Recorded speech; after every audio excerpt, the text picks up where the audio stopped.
Let us look at how to create PopOut objects using Cloner. First, add any object.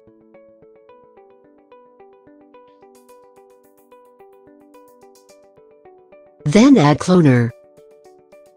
Make an object a child of Cloner. Make count as 1. Add a keyframe. Increase number of counts as you like. Add another keyframe.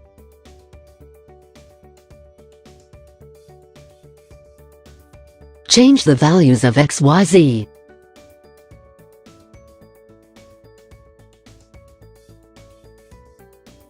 Add rigid body tag to the object.